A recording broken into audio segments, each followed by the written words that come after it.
翻嚟新聞時間，我哋再睇下預算案內容啦。財政司司長曾俊華承認，金融風暴已經由金融層面蔓延到實體經濟，預測今年全年嘅經濟會有負增長2%至3%。金融海嘯下，08年經濟增長逐季下跌，第四季更加出現負增長2.5%，全年增長就係2.5%，低過過去10年嘅趨勢增長。09年更加差。預測全年經濟會收縮2%至3%。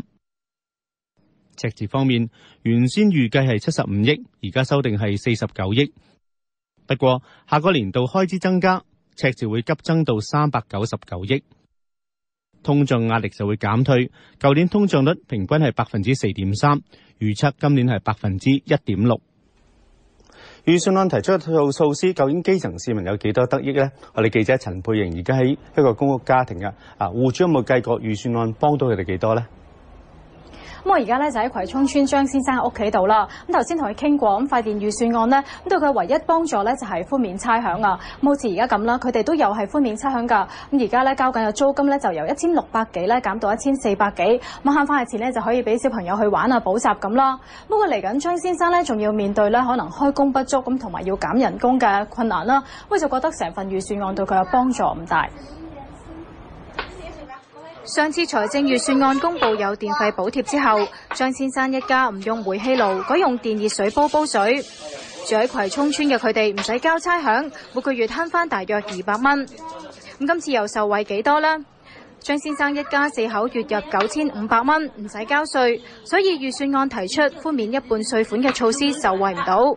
唯一嘅好消息係寬免差餉。房署話會同差餉物業估價署商討，參考今年度嘅做法，少收一啲租金，當係退還差餉。